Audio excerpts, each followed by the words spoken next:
Good morning, everybody. I am Lauren Peretti, and I am joined this morning by my colleagues at Housing Innovations, Howard Birchman and Shannon Quinn Sheeran.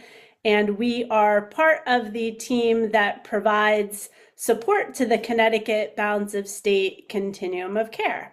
And our session today is part of a compliance training series that we do for the Connecticut Balance of State Continuum of Care to help you all understand all of the pretty complicated HUD rules that you are expected to follow for your projects that get Continuum of Care funding. And so today's session is really a little bit more of an advanced session that is going to hone in specifically on the project administration budget line item and indirect costs.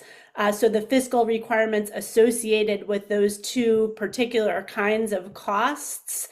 And it's, in case you are new to all of this, Howard and I also did two sessions last year, I think it was about a year ago, that were more general on the fiscal requirements for your COC project. So if you are newer and you are not as familiar with some of these fiscal requirements, you may also want to go back to watch those sessions, which are posted on our website and linked at the end of this deck, because today we're really going to be talking, as I said, very specifically about the admin costs and the indirect costs. So that said, the session this morning is probably going to be most relevant for senior staff and finance staff.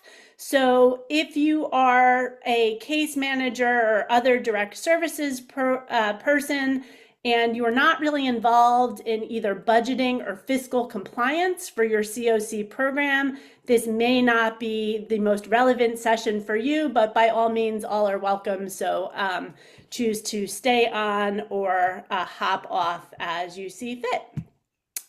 So before we get started, just some quick housekeeping things.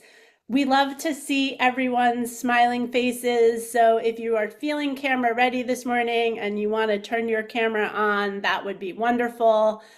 If there's a particular way you'd like Howard and I to address you, if you raise your hand or have something to say today, just rename yourself in Zoom so we know what we should call you. And there's a little graphic here on this slide that shows you how to do that.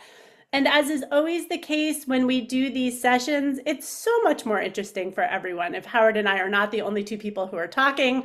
So please, please, please speak up, ask us questions. These sessions are really meant for you. So don't hesitate to jump in, make comments. You can do that by raising your hand. You can put questions and comments in the chat box.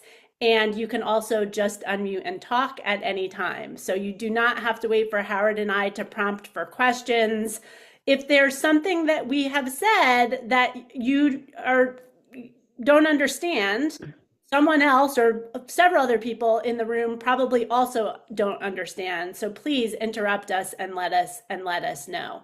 The session is being recorded today, and both the slides for the session and the recording will be posted to the website. Shannon's usually really speedy about getting that done. So probably by the end of the day today, those will be up if there's someone else on your team who couldn't make it and is interested in the content.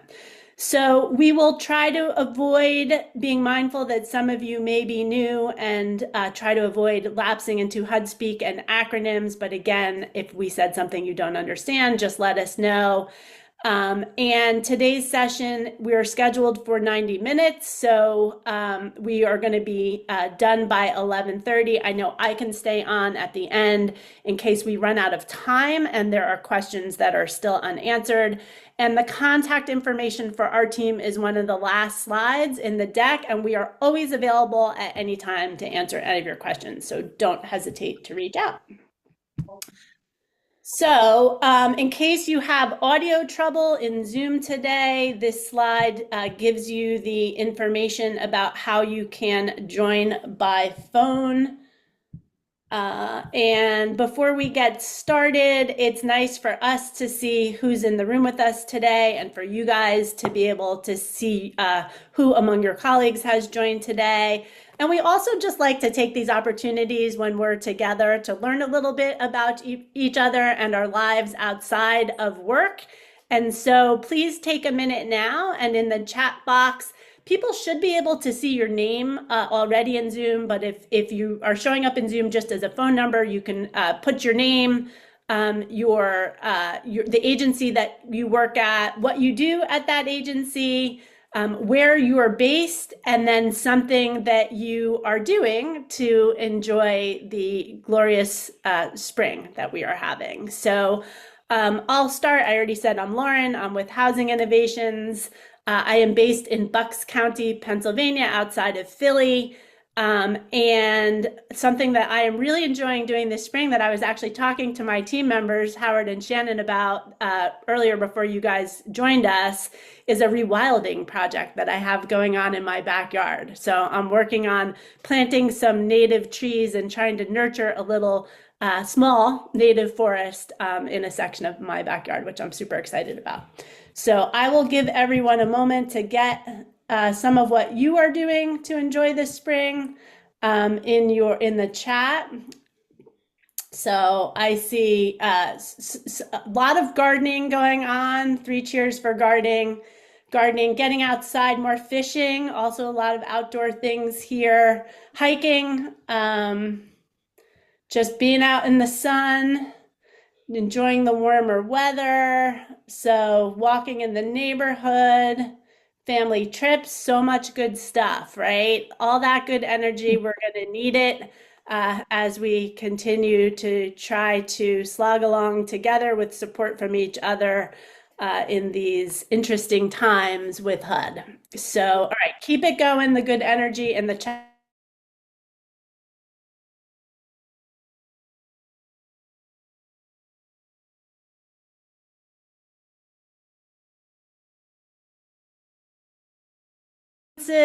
Between administrative costs and indirect costs. I think it can be very confusing for people. People often have those two things kind of lumped together in their heads, and so we want to try to be clear about what the distinguishing features are between those two things. One of those distinguishing features is how you have to document staff time, and so we'll talk a little bit about that. And then we're going to do a deep dive into both of those topics. So we'll start with a little bit of a deeper dive into the eligible costs for project administration. And then Howard will pick up and walk us through some of the nuances of indirect costs.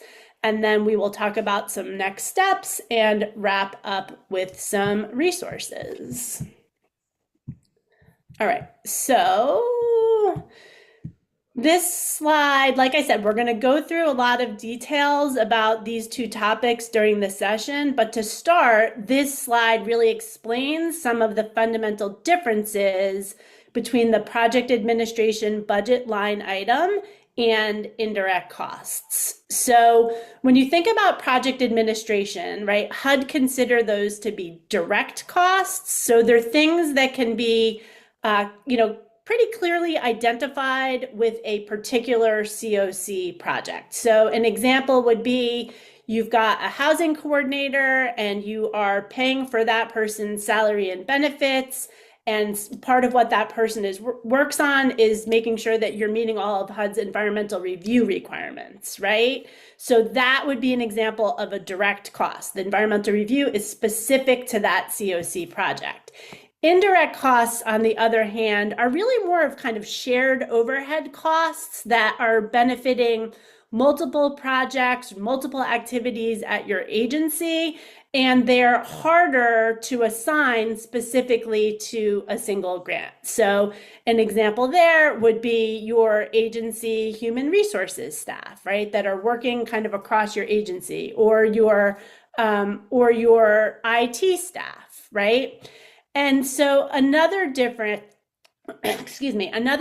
between these two costs is how they are charged, right? So Your indirect costs, you've got an actual budget, your admin costs, you've got an actual budget line item in your COC budget. Most of you have it. It's the project administration budget line item, and those costs are charged to that specific budget line item. Indirect costs, right, are charged based on a rate. So you're either going to use the 15% de minimis rate, or you're going to have a NICRA, a negotiated indirect cost rate agreement that has been approved by the federal government. And we will go more into specifics about those two things in a minute. And then this is a really big difference between the two costs is how they are documented, right? So admin is a direct cost, and so you need backup documentation for admin, right? So if it's a reimbursable cost, you're going to need invoices, receipts, something like that. And if there's staff salary and benefits charges, then you're going to need timesheets and personnel activity logs. And we'll go more into detail about those things. For now, just know that project admin requires backup documentation, and indirect costs really do not. So once you have that rate established, either the de minimis rate or the NICRA rate, right, you're just going to bill indirect as a percentage of the budget, and you are not going to need that backup documentation. Okay, next slide. So not only are indirect costs and admin costs charged differently, they are also budgeted differently, right? So administrative costs are a separate budget line item in your budget, and they can be billed up to 10% of the sum of all of your other budget line items up to the amount that you have budgeted, right, on that line. So for example, if you have, let's say your project, which many of you do, have rental assistance and supportive services in your budget, the total cost for those two lines are $100,000, HUD will allow you at the point that you do your initial application to ask for an admin budget line item of up to 10%. So that would be $10,000, right? Now, your initial budget may or may not have included that maximum amount, right? So you're going to be constrained with whatever, even though HUD will allow you to have up to 10%, you're going to be constrained to whatever amount is in your actual budget. So indirect costs, on the other hand, are not on their own budget line item. They're budgeted on the other budget line item. So for example, if you, let's say you have a supportive services budget line item of $100,000 and you're using the 15% de minimis rate, the most you'd be able to bill on that supportive services budget line item for indirect is going to be $15,000, but it may actually, is often actually going to be less because of this thing called modified total direct costs, which cap what you can bill, and Howard's going to go into that later, right? So for now, it's just important to understand that you can't bill indirect in addition to your approved budget, right? It's billable only within your approved budget. So in the example we just discussed, if you have $100,000 in supportive services and you bill $15,000 for indirect on that line, then you're only going to have $85,000 remaining to cover the direct supportive services expenses, right? So when you've got a renewal project, that's not going to be an additional $15,000. It has to come out of the $100,000 that you've already budgeted. Okay.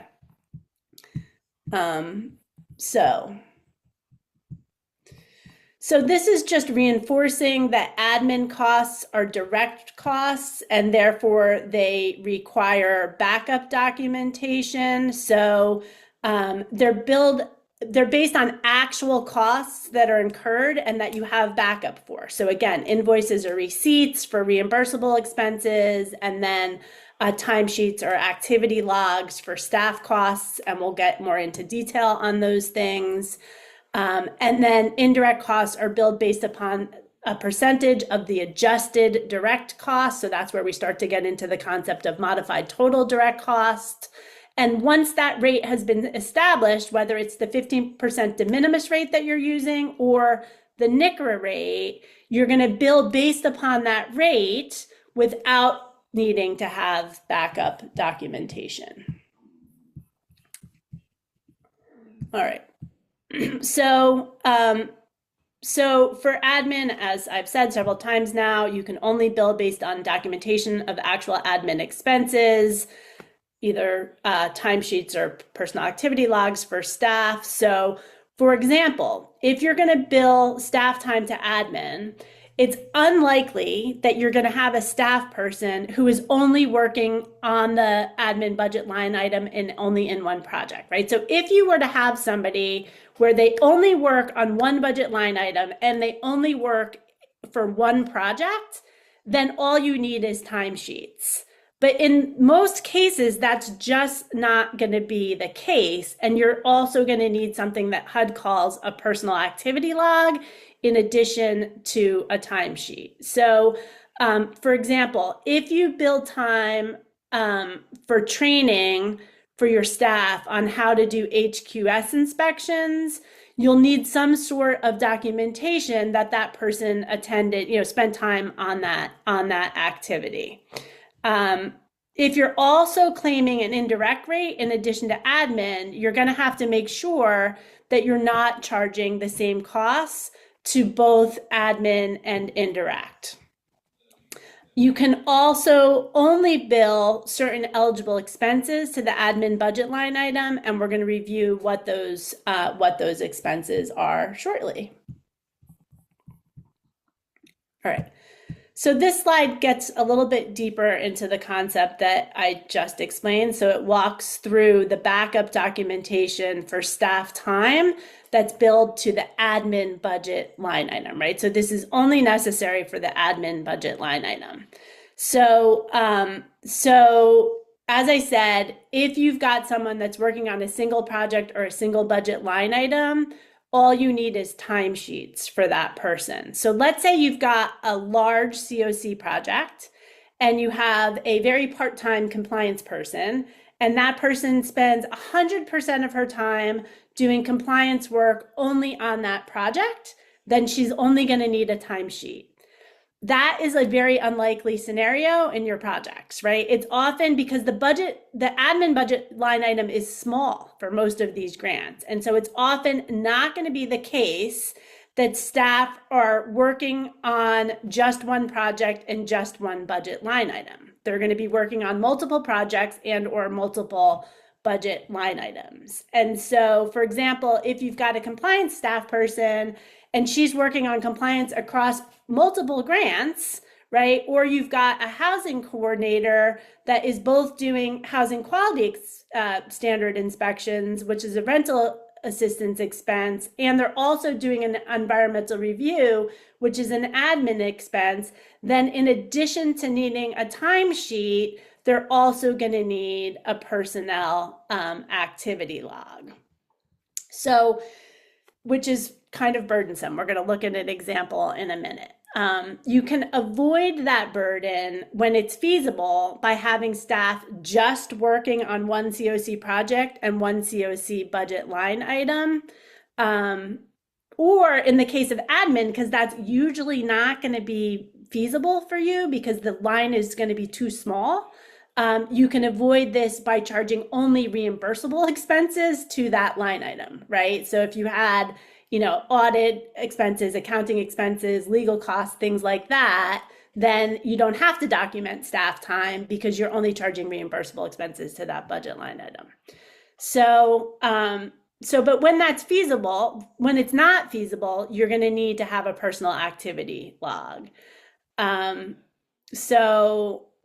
I just want to say that Howard and I completely understand that this is a huge pain, right? And it's like, unfortunately, we have no control over these rules, right? So these are not CT BOSS rules. These are not housing innovations rules. Like, these are the rules of the federal government.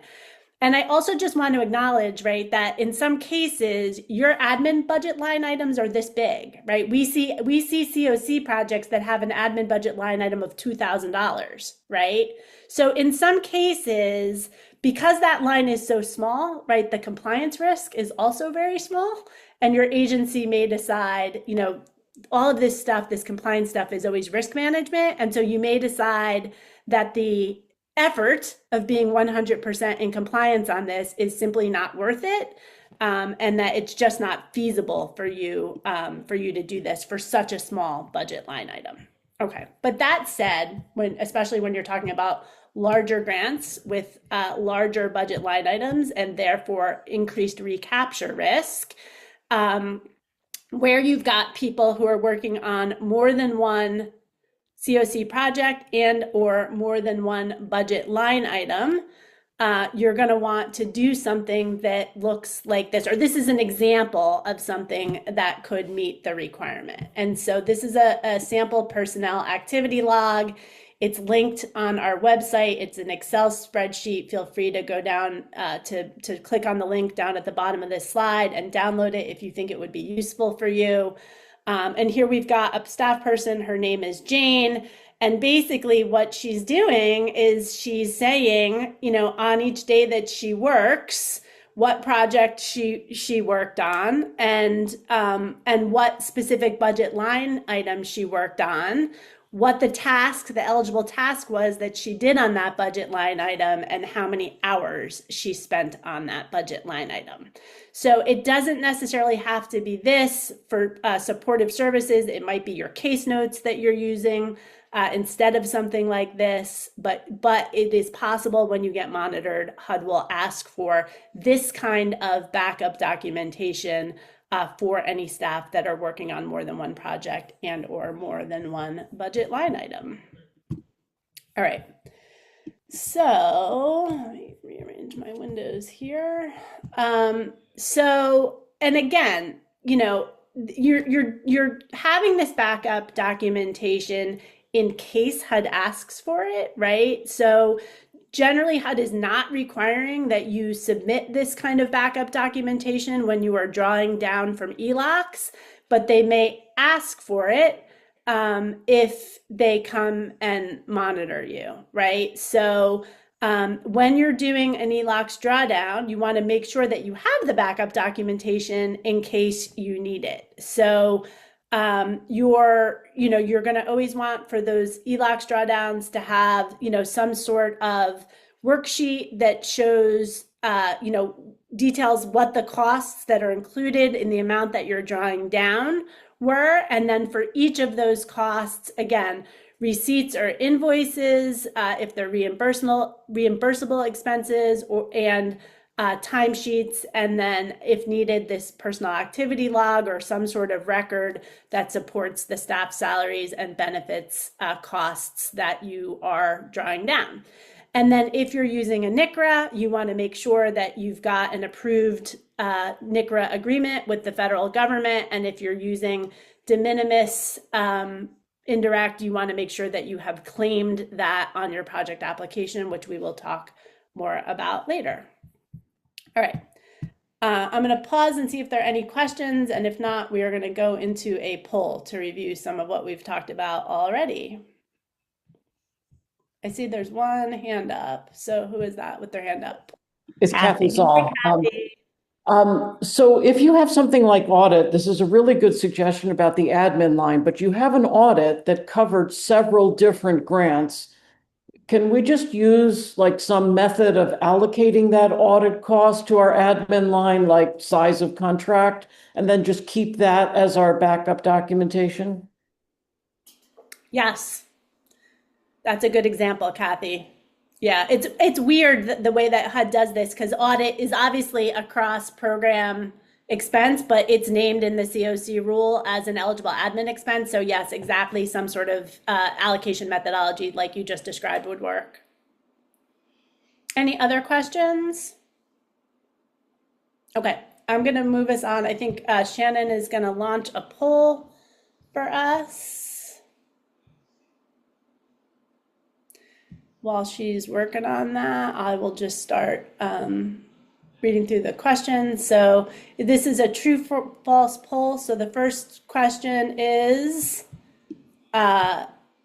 administrative costs can be billed as a percentage of the total COC budget and do not require backup documentation.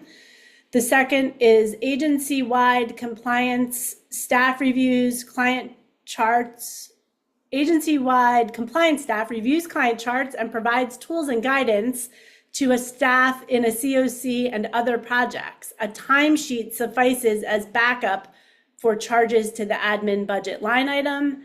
And then the final question, a housing coordinator completes environmental reviews and HQS inspections for a single COC grant. A timesheet suffices as backup charges for the admin and rental assistance budget line items. So we'll give you a few minutes to answer this poll.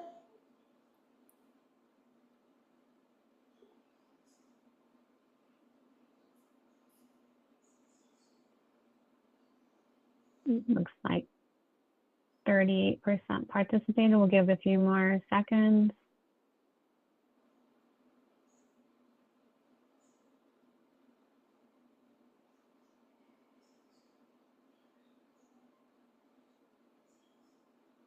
Okay. All right. I'm going to go ahead and end the poll. Share results. All right, and we've put answers here on the slides for you as a reference for later. So the first answer is false. So you do need backup documentation for your administrative costs. So that is false, and it looks like 90% of you got it right. The second one is also false, right? So this staff person is working across multiple projects, right? So you need that additional backup documentation. The timesheet in and of itself will not suffice.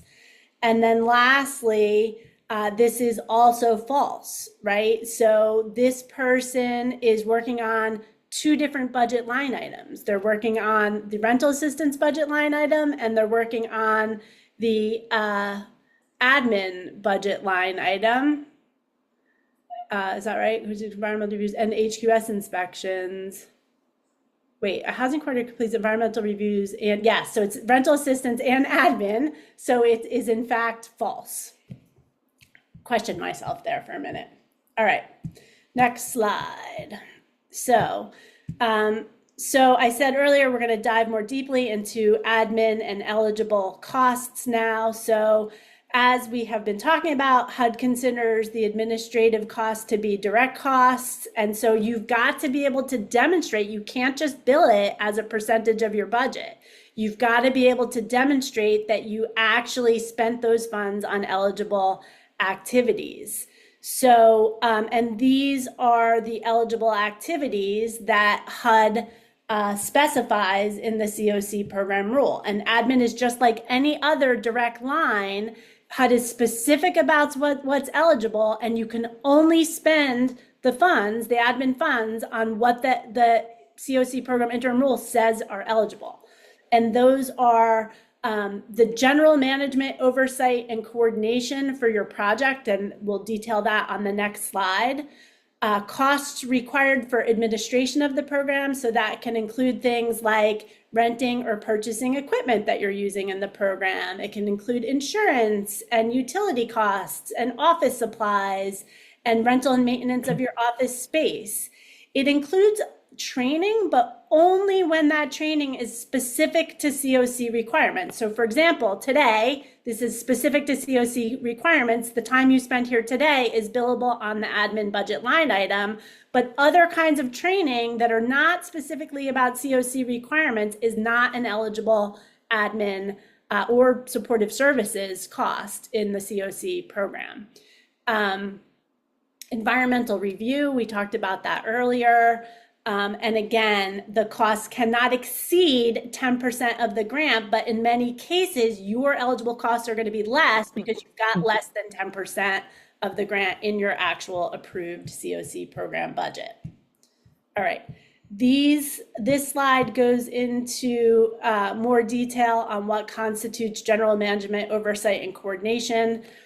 So also eligible are any time that you're spending scheduling the staff for your program, any time that you're spending working on your program budgets, compliance systems, right? So anything that you're doing to either monitor compliance, like you're doing chart reviews, let's say, to monitor compliance, or you're spending time with our team when we come out and monitor, right? Those are eligible administrative expenses. If you are a recipient and you've got either subrecipients or contractors, the time you spend developing contracts and agreements with those subrecipients and contractors is eligible. Any time that you spend preparing your annual progress report, your APR for HUD, or other documents that HUD is requiring from you, that's eligible. If you've got a finding in either an audit or a monitoring, and the time that you're spending on a corrective action plan and making sure that you're putting new systems in place to correct that finding, that is eligible. Any time that you're spending evaluating the project, so for example, all the work that you do in the renewal evaluation database for BOSS, time you spend, doing that and coordinating with our team around that, those would be eligible expenses. And then any supervisory time that is used to manage those activities that we just discussed, that supervisory time is also eligible on this budget line item. And then finally, specific kinds of third-party contracts, so specifically legal, accounting, and audit services, are eligible on the project admin budget line item, as is, and I think we talked about this one already, rental or purchase of equipment, insurance, utilities, office expenses, and then renting and maintaining office space is eligible on the admin budget line item. All right. There are also a few things that if you are a YHDP grantee and you alerted HUD in your project application that you are going to use these YHT special activities, those are also going to be eligible. I won't go through all of them because it's not relevant for most of you. I will just say for YHDP grants, you can use the admin budget line item to attend conferences as long as that conference is relevant to youth homelessness. And again, that's only for our YHDP grants and only if you notified HUD in your project application that you were going to use that special activity. All right. So if you are a recipient of funds and you've got subrecipients, then HUD says that you have to share at least 50% of your admin funds with your subrecipients. They do not mandate a specific methodology for how you do that, how you distribute those funds. So you could take 50% of the funds and give it to one subrecipient, or probably more likely you're going to share, if you've got multiple subrecipients, you're going to share those funds across your multiple subrecipients, probably based upon a percentage of how much of the money they get in the total contract. But that is between you and your subrecipients. HUD does not have a specific way that you need to do that. All right. So this slide actually is just a reminder, and it actually applies both to your indirect costs and to your admin costs, that there are federal cost principles that apply here always, right, across any of your budget line items and your indirect costs. And in order to bill HUD for costs, those costs have to always be reasonable, allocable, and allowable. So to be reasonable, that means that the amount you pay has got to be consistent with what a prudent person would pay in similar circumstances. So for example, if you paid your auditor $500,000 to do your audit, right? HUD's going to say that's not reasonable. That's not what a prudent person would pay. Your cost has to be allocable to your COC grant. So if you build compliance costs for your shelter program, right, to your COC budget, that's not an eligible expense, right? They've got to be costs that are incurred for that COC grant. And then finally, the cost has to be allowable. So there's certain kinds of costs that are never allowable on a federal award. And we discussed those in the 2025 sessions that are linked at the end of these slides. So things like entertainment and alcohol and parking tickets, right? We're not going to go through them all today. Be sure that you're familiar with that list. It's in those slides. And then in addition to that, to be allowable, the cost, if it's an indirect cost, has to be specifically defined in the OMB guidance as an allowable cost. And in the case of the admin costs, it has to be one of those things that we just went through, right? Those are the things that are defined in the COC program rule as eligible on that budget line item.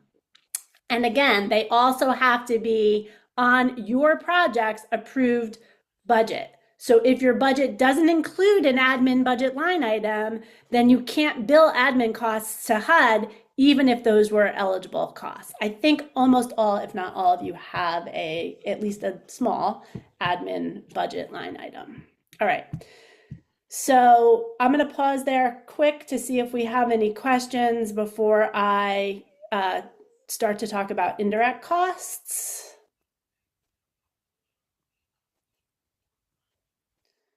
Don't see any. So Lauren, yep. really quick, if we were mainly here for like staff time and how to document, is now a good time to jump off, or are we still going to continue that topic? I think we have covered the how to document staff time content. Okay. Okay, thank you. Sure. Good question. And Emma, I see you have your hand up. Sorry, it took That was me a Emma. minute to figure out where the hand button was again. On the slide of talking about the subrecipients and the administrative funds, where it says recipients must share at least 50% of project admin funds with subrecipients, but it doesn't mandate a methodology. Does the Department of Housing have a best practice methodology that they can share so we have consistency among COC recipients and then their subcontractors, or is it at the methodology of the main contractor? That's my question. I don't know if that's a question that makes sense. Yeah, it does make sense. I do not think that either DEMIS or DOH, have they do what they do for their subcontractors, but Correct. neither CT Boss nor DEMIS nor DOH, to my knowledge, has a specific way that recipients have to do that with your subrecipient. So it really is whatever methodology you decide makes sense. We're certainly happy on our team to weigh in if that would be helpful, but there's no specific policy. And Okay. I defer And then to just anyone from DEMIS or DOH who may be on here and wants to correct me. Don't think so. And can I ask a follow-up to that? And I'm sorry to be annoying. you're- And then because a lot of times we get contracts that are a mix of like COC and state funds. And I just want to reiterate what we're hearing from we have DSF contracts. So what we hear from our DSF pal is like federal dollars and federal indirect and direct cost standards trump all state, like those rules trump any state rule. Is that still the going best practice, like when it comes again to DOH, COC, and HUD dollar, like in state dollars? Yeah, so if you're getting a subaward from either DEMIS or DOH for COC funds, right, you get a letter every year that specifies what amount you're getting on which budget line items. And for those funds, you must follow the federal rules. Okay. And then and then my question then is, if it is state dollars, let's say coming to us from I get that this is BOSS, but from DOH for other COC adjacent programming, should best practice carry? Because it seems like we get a little bit of mixed messaging. Like sometimes it's COC rules, and maybe this is more of an indirect, but it's just like I'm trying to figure out if there's just one booklet I can hand to our finance team to say this is what it is for everything that we get homeless system response coordinated. Sorry, Emma, but I am not able to speak on behalf of DEMIS and DOH on that. Okay. Thank you. No problem. It's just, again, we always hear so many, and so it's just, I would love to just have one book, but there's never going to be one book. Yeah, it is super complicated. Yeah. All right. Thank you. Kim is here from DEMIS and she has her hand raised. Yay. Kim. I'm here. Sorry, ahead, I can't speak for DOH, Emma, but I would say for DEMIS, we hold you to what's in your state contract for your state funds. So, like I said, I can't speak for DOH, but I would imagine it's likely a very similar concept, right? Thank you. Yep. Thank you, Kim. You're welcome. Thanks. All right. So we already did this. So where were we? We were here. Okay. So as I said, we're going to switch gears and dive a little bit more deeply into just indirect costs now. So indirect costs are different than admin costs. I think we've distinguished that. And you can claim both admin and indirect for your COC projects, right? So indirect costs are going to be organizational expenses rather than expenses that are specific to your COC project. So like human resources, IT, fiscal, maybe a vehicle that's used across programs, rent and utilities for space that's shared across programs, right? They're things that are going to be hard to allocate to a single grant that you're going to be able to claim as indirect. So each organization determines which costs are going to be billed as direct and which costs are going to be billed as indirect.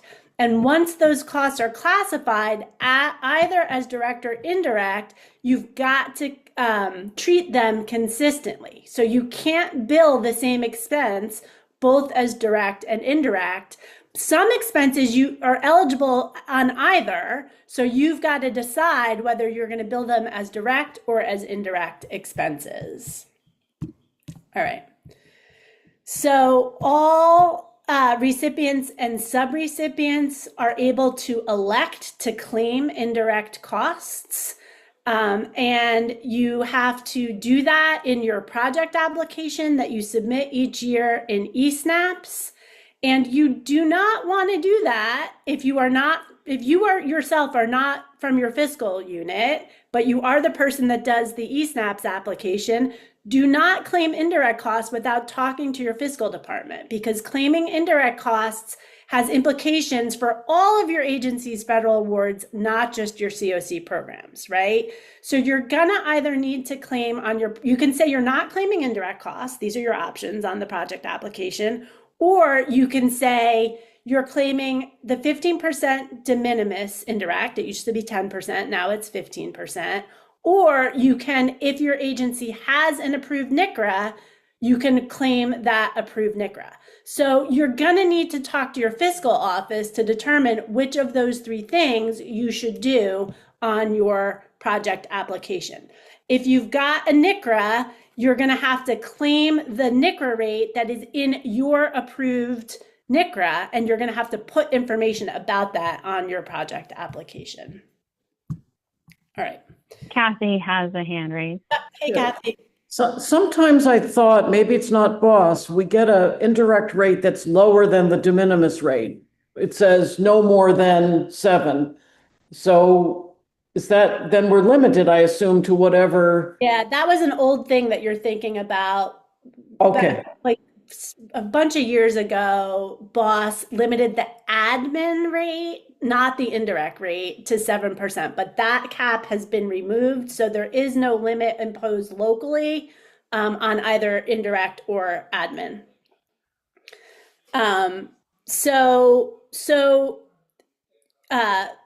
Negotiating a NCRA, the indirect rate, is usually, it's complicated, right? So it's not something we're going to get into today. And it's something that your fiscal department would normally do with the help of an accounting firm. And that rate has to be approved by a federal agency before you can start using it. So for HUD, HHS does those approvals for HUD. So your rate would need to be, for your COC contracts, it would need to be approved by HHS. If you've never had a NCRA, then you can elect to use the 15% indirect rate, but it's important to note that you can't apply that 15% rate to your entire COC budget. Rather, it can only be applied to modified total direct costs, which Howard is going to explain in a few minutes here.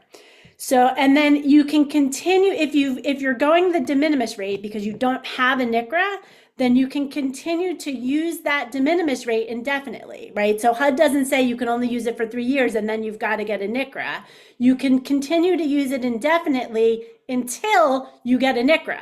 But if you get a NCRA, then you can't continue to use the de minimis rate. All right. So I think I just said this. If you've got a NICRA, then you cannot use the de minimis rate. And if you are a subrecipient, you may charge your indirect rate based on your NICRA for your portion of the grant, right? So even if DEMIS or DOH isn't claiming indirect, you still, as a subrecipient, can charge either the de minimis or the NICRA on that grant. We got that clarification from HUD a couple years back. And if you are billing for administrative costs, you've got to ensure that those costs that you are billing as admin are not included in your indirect cost base, right? So, all right. So, next slide. So these are the components of an indirect cost, like these are the kinds of costs that you can charge. So there's the facilities component, and then there's the administration component. So facilities are things like depreciation on buildings, equipment and capital expenditures, interest on any debts associated with those buildings, equipment, and capital, operation and maintenance expenses, rent, utilities, insurance, and maintenance for shared spaces. So that's the facility side. And then on the admin side, these are the staff that we've been talking about often, like your CEO, right? Your CFO and all the people that work in your finance and your payroll, human resources, IT. And then there's certain things that you might purchase, right? So the car that we talked about earlier that you're using across programs, and then again, staff expenses that are supporting multiple program areas. Those would be administration costs. All right. So this, I think I said this already. So this is who's eligible to use the de minimis rate. So if you're a recipient or a subrecipient, you can claim the de minimis rate. If you do not currently and you have never had a NICRA, and then you can, oh, I didn't advance the slide. Yeah. Sorry. You can use that rate until you get a negotiated rate. And then we'll pause for questions again.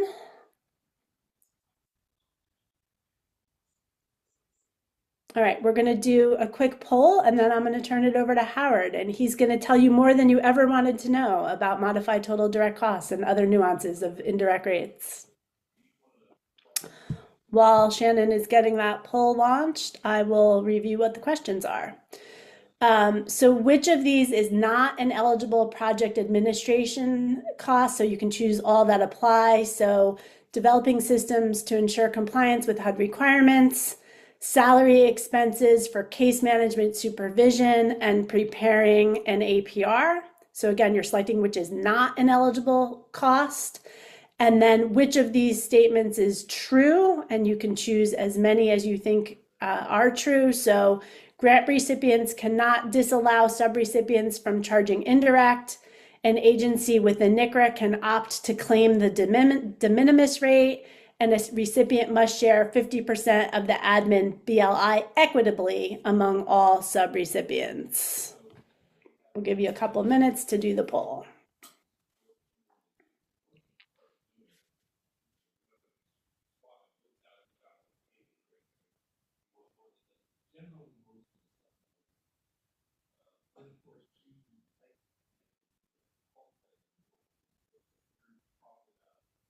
All right. We're at 20% responses.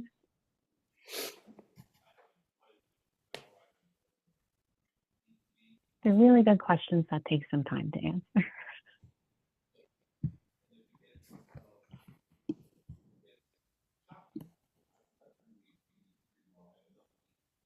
All right, I'll give people a few more seconds to jump in here. And I'm going to go ahead and then share results. All right, thanks, Shannon. And I'm going to move us to the poll answers. So, which is not an eligible project administration rate? So, supervision for case management, right? That is an eligible supportive services expense. So that's the correct answer. Compliance is an eligible admin expense, and preparing an APR is an eligible admin expense. And then in terms of which is true, it is true that grant recipients cannot disallow subrecipients from charging indirect, right? So if you are a subrecipient and you have a NICRA, you can claim that NICRA on your COC grants, or you can claim the de minimis rate if you do not have a NICRA. The next one, if you are an agency that has a NICRA, you cannot opt to claim the de minimis rate, so that one is false.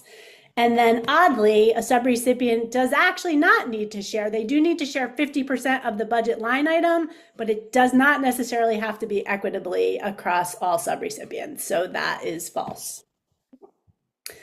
All right, I am going to turn it over to Howard, and he's going to walk us through the rest of the slides.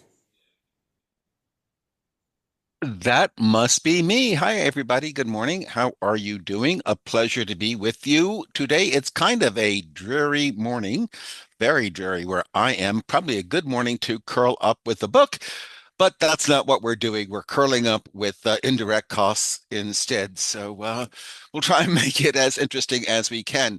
Okay, the thing that's both interesting and most challenging, I think, about indirect costs is the federal governments really do not specify exactly which costs must be classified as direct and which costs must be classified as indirect. There are, in any organization, there are going to be certain costs that could either be classified as direct or indirect. It's up to you and your organization to make the determination as to how you're going to bill those expenses, whether you're going to bill them as direct or indirect. As Lauren has said many times, and it's really important to reiterate this, the most important thing that you want to remember is you never want to charge the federal government 2 times for the same cost. So if you're billing 100% of your executive director's salary to your indirect costs, you do not also somewhere else on another government grant want to charge a portion of your executive director's salary directly to the cost of that grant. You will then have double billed part of your ED's time, and that is a big no-no as far as the federal government is concerned. That's really probably the most important rule to remember about indirect. Just be very clear what you're charging to direct, what you're charging to indirect, and make sure there's never a cost that's going to appear in both of those. Again, you just have to treat costs consistently across the board. And again, if you're charging staff time to you're charging your chief fiscal officer to the indirect costs, then you want to have all the costs associated with your chief fiscal office. So therefore, whatever utilities, office space, any other additional requirements that those staff have, you want to charge that to the indirect cost line as well. Next slide, please. Okay, so here you can see, I mean, this chart kind of says it all. These are sort of examples of where certain expenses could be charged to either admin or indirect. Again, you need to make that determination and do it consistently across the board. We always would recommend, if you're going to move to charge indirect costs, you really want to work pretty closely both with your fiscal staff and your outside accountant. I can't tell you the number of times when we come in to monitor, I will go through and we will look at the audit that came from the agency, and the audit will say the agency has not elected to charge the 15% de minimis rate. And then we'll go into the grant documents and it'll say the organization is requesting the 15% de minimis indirect rate. So you just want to make sure whenever you get into these things that you've got good communication between your agency and what your outside auditors are doing. You really want them to be very involved in helping you to determine which cost you're going to be charging to that indirect cost pool and making sure you keep those costs segregated and apart from what you're going to charge on direct costs. But as you can see, the executive director, the fiscal office, information technology, general legal services, and these costs for general program administration, all of those things could be charged to either. Another cost that could come up, maybe you've got a development director, you've got a fundraising office. That's not going to appear in either one of those things because that's not a cost that you can charge the federal government for. The federal government does not pay for you to raise funds for your organization. If you're going to do that, which is a great thing to do, you've got to internally fund that. You can't bill those costs to the feds. Similarly, if you were, say, for example, you were hosting the FBI director for a certain event, You are not allowed under any circumstance to charge alcohol expenses to that grant. That is an unallowable federal cost. So you want to make sure that you pay for that under a separate budget that's not using federal funds. Next slide, please. So this, I mean, Lauren has said this. It's really worth repeating. People, it's gotten a little easier now. The de minimis rate is different from the admin rate. A few years back, the de minimis indirect rate was 10%, the admin rate was 10%, and it confused the heck out of everybody. It was like, which 10% are we talking about? Now, at least they're different numbers, so it may relieve some of the confusion on that. But the 15%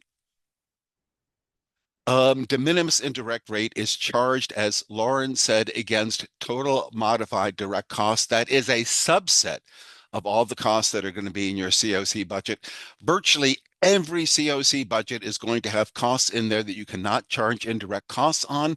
So if you've got a grant for $100,000 from HUD, don't assume you're going to be able to charge 15% as indirect costs, because there are going to be a bunch of costs in your budget that you're not going to be allowed to claim indirect on. As these examples show, we're now going to go, the next slide is going to give us some examples of the costs that you cannot claim indirect on. And so these are the things. So, for example, if you're purchasing equipment or capital expenses, we'll go into what charges for patient care is, but basically it has to do with, allowable supportive services costs. Supportive services costs include primary health care, include mental health treatment and rehabilitation, include substance use treatment services. All of those things are considered costs for patients' care. So if you've got a supportive services budget, you're going to have to look at the individual budget lines in your supportive services budget. Some of them are going to be allowable. You can claim indirect on them. Some of the things in your supportive services budget, like we just talked about, you cannot claim indirect costs on. Rental costs, unfortunately, HUD has determined that funds that are going to the contract for rental assistance or for leasing, all of those costs, you can claim indirect on it. So if you've got a rapid rehousing grant and 60-70% of your grant is for rental assistance, that means you can claim indirect costs on about 60-70% of your grant. You cannot claim indirect on any of the dollars that are going out of your budget to pay for participant rents.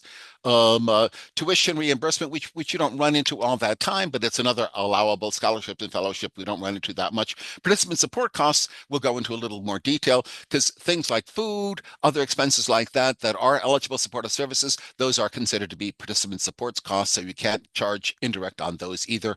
As I said, we've got a little more detail coming up about that, but be careful. And there are also some references that we want to refer you to the end that'll give you even more detail about what you can claim indirect on or not, but you want to make sure that you're only charging that 15% on costs that you are allowed to do it. If you have a subrecipient, or if you have a significant subcontract in your grant, you can claim indirect costs only on the first 50,000. That is an increase from what it had been, but you can claim that 15% on the first $50,000, which means no more than $7,500 could you charge on indirect costs for a subrecipient grant. And that basically is just sort of cover your costs of administering and monitoring that grant. Next slide, please. So as we said, I mentioned that both rental assistance and leasing, any of the dollars that are in your budget for either of those budget lines, you cannot claim any indirect costs on, in addition to the actual dollars going out the door to pay the rental payments. If you've made advance payments for security deposits, or if you made after the fact payments, because after your participant has left the unit, you discover that there were damages to the unit and you want to reimburse the landlord for 1 month's rent to cover those damages, you can't claim the de minimis indirect rate on that. Same thing on leasing. You cannot claim it either on the rents. In leasing, sometimes you can pay for utilities separately on the operating cost budget line, but you cannot claim the de minimis indirect rate on that or on the security deposits. These are really large budget items in most COC grants, so be very mindful that you're not charging indirect cost rates on those budget items. Next slide, please. And so this is the probably again the most confused. So on the prior one, the only thing that you would be able to claim de minimis indirect costs are is if you've got, it's sort of the cost of administering the rental assistance. So basically the staff time that you have in terms of processing the checks, doing the HQS inspections and things like that, you can claim indirect cost rates on those things. You can't claim indirect on any of the actual costs, just on the staff costs of administering the rental assistance or leasing. I'm sorry, we can go back to where we were. And then, as I said, on supportive services, it's even more challenging because, as this slide shows, all of these things are eligible costs in your supportive services budget, but you can't claim the 15% de minimis rate on any of these things. So again, you're allowed to claim for reasonable childcare expenses for eligible kids. You're allowed to cover one-time moving costs, education, employment, food. All of these things are allowable expenses, but if you've got these expenses in your budget, you cannot also claim the 15% de minimis rate on this. And so basically, this is an example of what it looks like. So we've got a total budget of what, $225,000 here.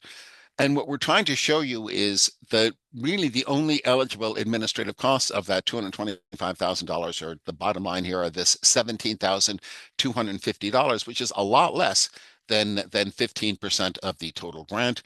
As you can see, case managers generally 100% of their time and effort and associated costs with having that service is eligible for inclusion in the total minimum direct costs. And so therefore you can claim the 15% on that. As we have noted, all of those rental assistance budget lines, you can't claim indirect on that. So you can see there's just $0 in indirect costs that are earned there. We've got a sub grant, say with legal aid or something like that, for $50,000. As I said before, we can only, actually the grant is for 75,000. We have to exclude everything over 50,000, and we can claim the de minimis rate on the first 50,000, or as I had said before, the $7,500. The staff involved in performing the administrative tasks are eligible to claim the indirect cost on, so we're claiming that.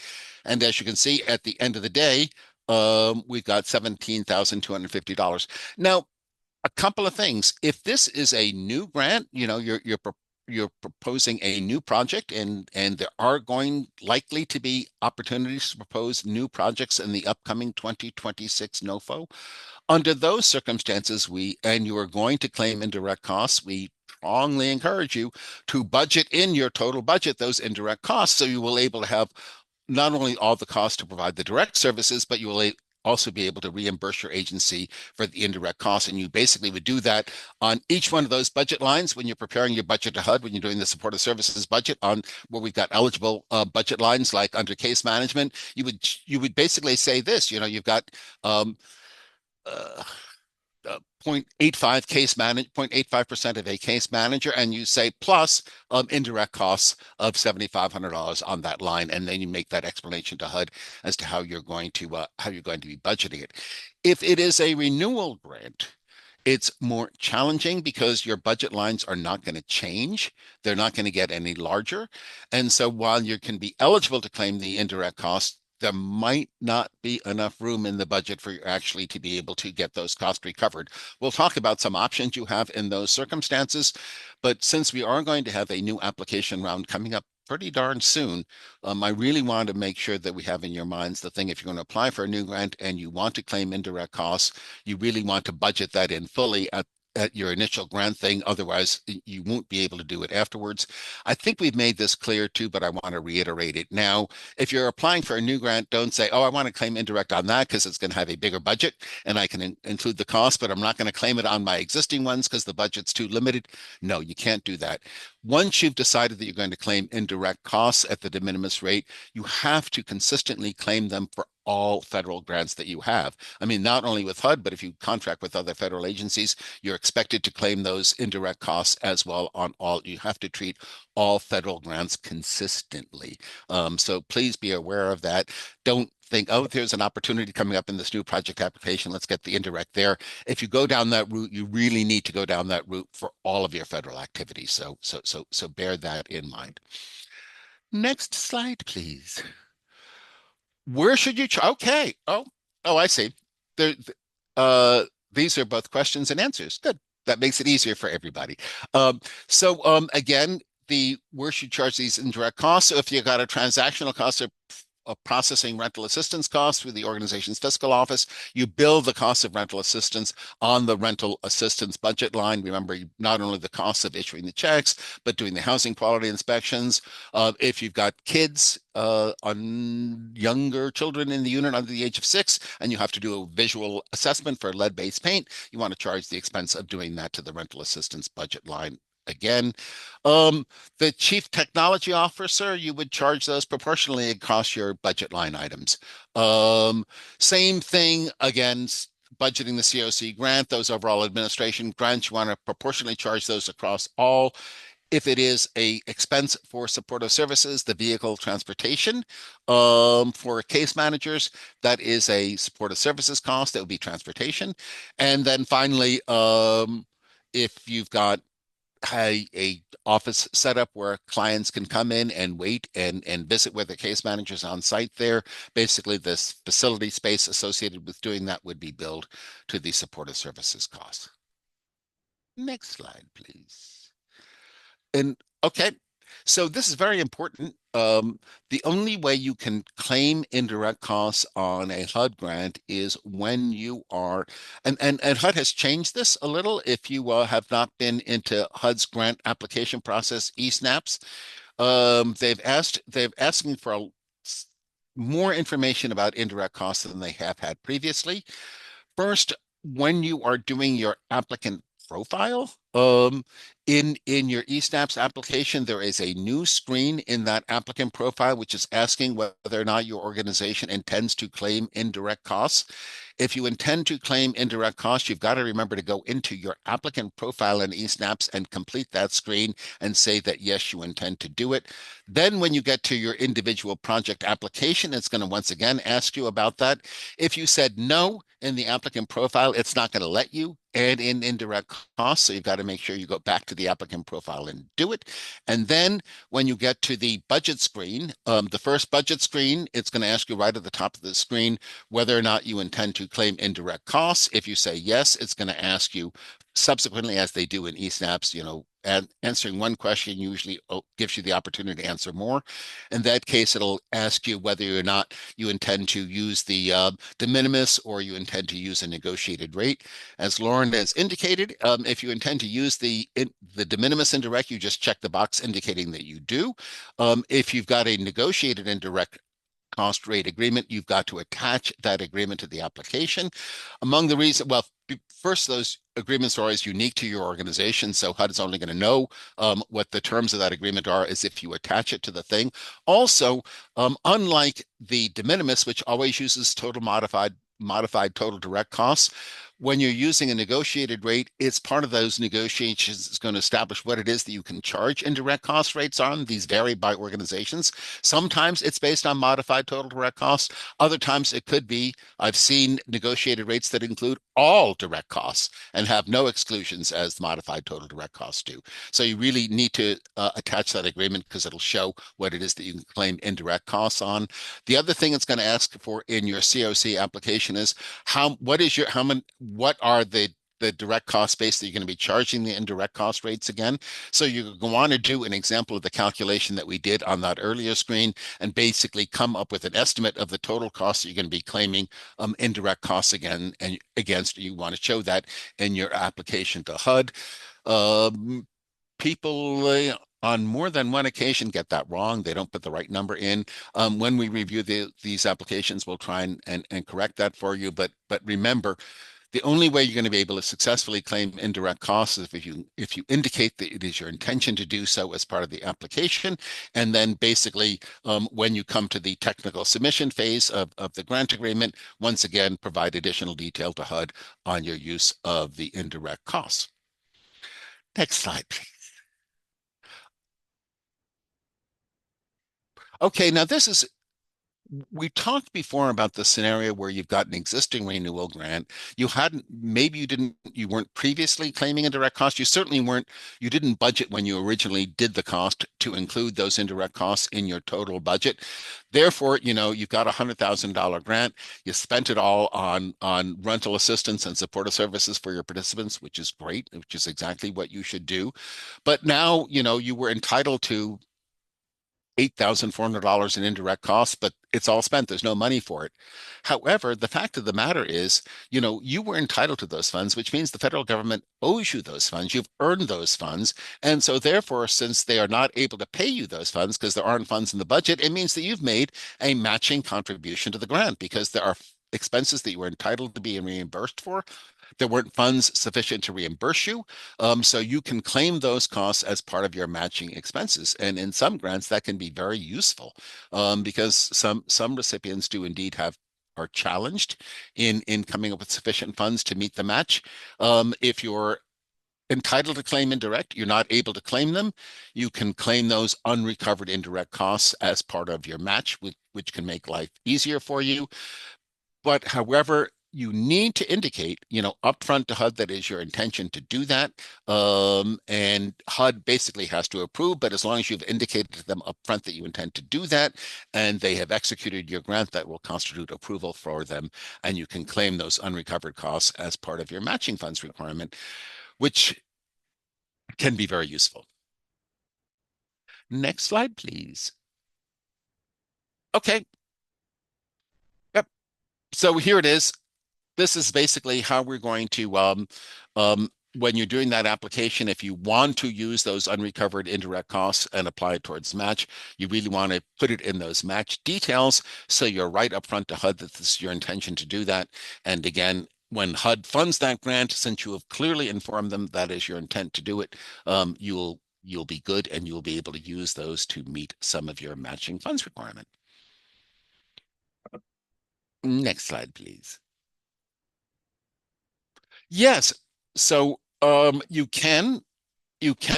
ironic thing is you can indeed claim indirect costs on those portion of the admin costs. And again, and the guides having a link to will show you there's some admin costs that you can't claim the indirect on, but the personnel associated with your admin costs, you definitely can claim indirect on that. So you can get you can claim your 15% indirect on some of those administrative costs. Again, as Lauren has indicated very clearly, if you're billing it to direct costs, if you're billing on the admin line, you always have to back up for those expenses. If you're billing for indirect, you do not have documentation. You will expect to have earned those money. By the way, if you are accruing, earning those funds for indirect rates, you want to make sure that you're spending them as well. Remember, we're not really supposed to take funds from the federal government and turn them into long-term savings or anything like that. It really is reimbursing you for your expenses that you're incurring. So you do want to be sure in all these cases, if you got program income, if you're earning indirect fees, you want to make your best effort to expend those indirect costs that you incur or earn during the course of the contract year as well. Good thing to do. And as the last thing says, and we'll keep saying again, just make sure, you really want to be very, very clear in your organization what it is you're claiming indirect on, and never charge those same expenses as a direct expense on the grant. Or the feds will come in very quickly and ask for those dollars back, which is painful. Next slide, please. Oh, true or false? We got a poll going on here. I'll do the same thing while we're waiting for the load. I will read these questions. Many costs can be charged as either direct or indirect. Each recipient determines what, if any, costs we billed as indirect. Recipients claiming the 15% diminished indirect rates are allowed to claim 15% of their total COC budget as indirect. Documentation of expenses is required for costs billed to admin. To claim indirect costs on a COC grant, a recipient must first inform HUD in the project application. These are true or false, yes or no. These are binary, unlike human beings.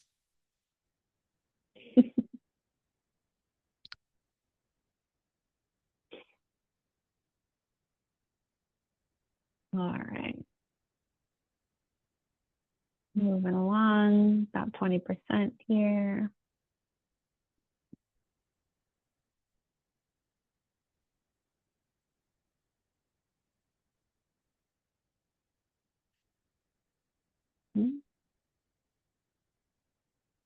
30%. I'll give us a few more seconds.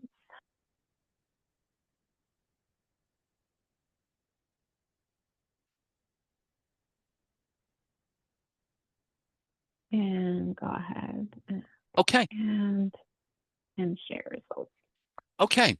So, it, so again, I can understand why there can be some confusion on the first question because, why don't the feds just specify what we can charge to direct and what we can charge to indirect? They don't.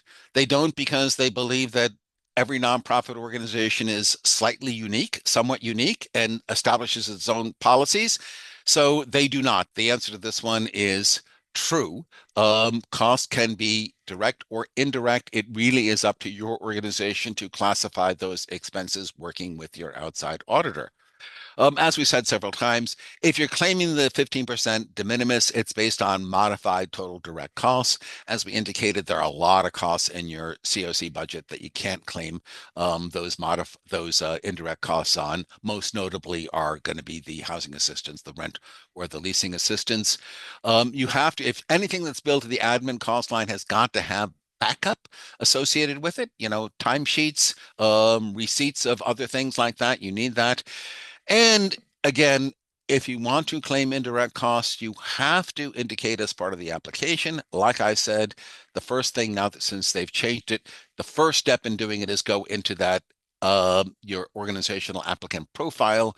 In eSnaps, that's the first thing. There is a new screen in that applicant profile specifically on indirect costs, and you have to indicate on that screen that you're going to claim indirect. If you don't claim it on that screen, you're not going to be able to claim it on any other screens in the application. So people get stuck on there somewhat. Okay, next slide, please. Next steps, if you don't have a negotiated, I hate the expression, a negotiated indirect cost rate agreement and did not claim the 15% de minimis, you can claim it on your next project application. Do not, however, remember, there's always that time lag on application. So remember, you're going to claim it on the application. You're not going to be able to actually get it until that application has gone through. It's been funded by HUD and you've executed the contract. Once that contract has been executed, you can start claiming the indirect costs. Work very carefully with your chief fiscal officer and your outside auditors to determine which costs in your organization you're going to be charging to direct, which you're going to be charging to direct, and make sure that you keep those costs segregated. And it don't matter whether it's direct or indirect. If it's not an allowable cost that can be billed to the federal government, like for example, entertaining that illustrious official, you cannot charge it to your budget under any circumstances. Next slide. Okay, and this is the in this is the form that's going to be in the steps thing. And basically it's going to where you indicate that you're going to charge the indirect is by clicking that second box down there in the second that says you're going to be claiming indirect costs. And you have to indicate that in your project application, or HUD is not going to allow it. Next slide.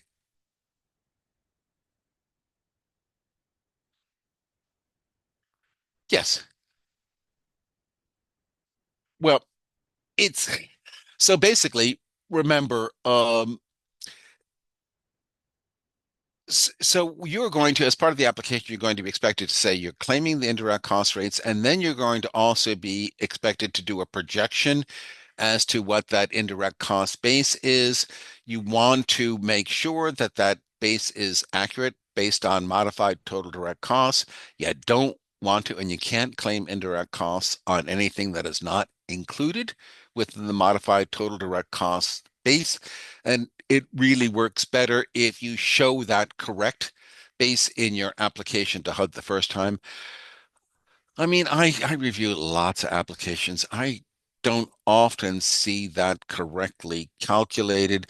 But work on it. We'll be checking it more carefully as we review the applications because more and more people are claiming the indirect these years.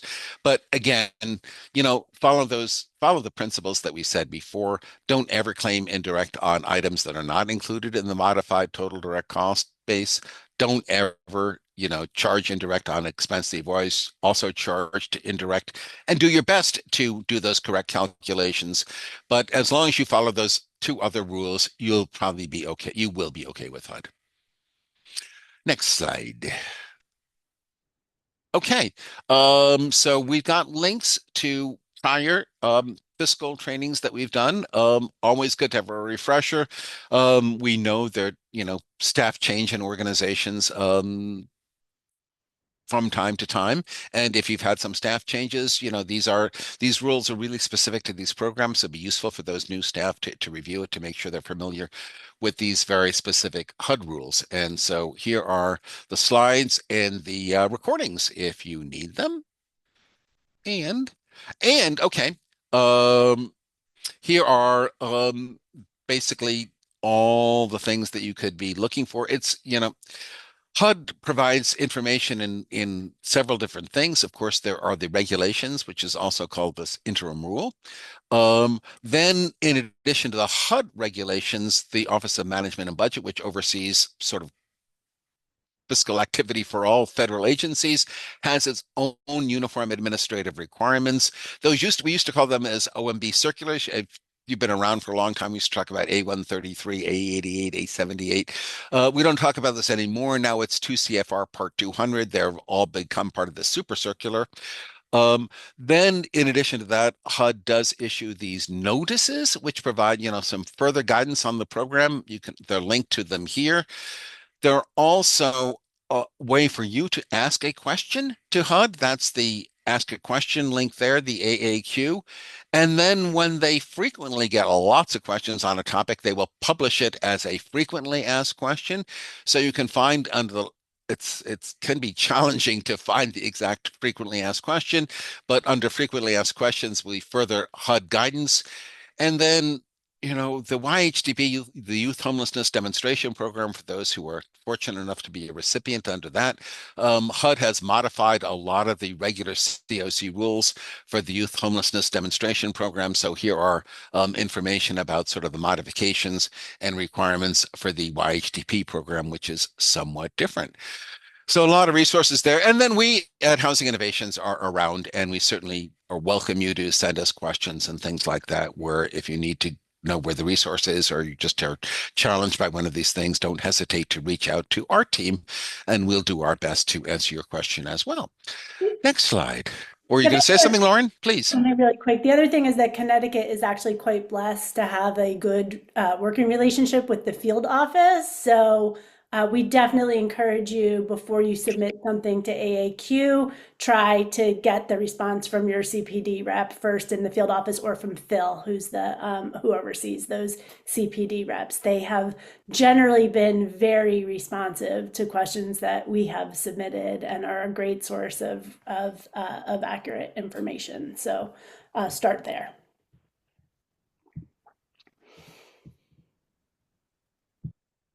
And look where we are. And I think our next, any further questions, the next slide, I think, is going to be the context for us, correct? Yep.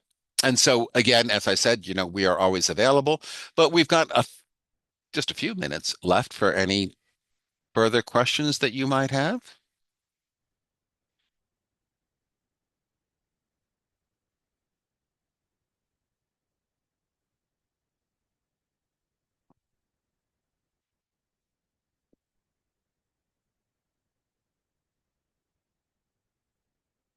And we are happy if we have at least addressed a lot of your questions right at the moment.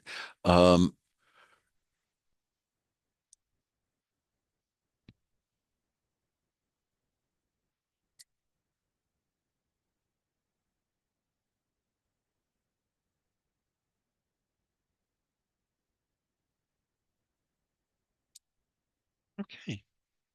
I guess not hearing any, and not seeing any in the chat. What do you think, Lauren? I think we can give a couple of minutes of, not very many, but a few moments of your day back to you. Thank you once again for hanging in and staying with us this morning. And we look forward to seeing you then real soon.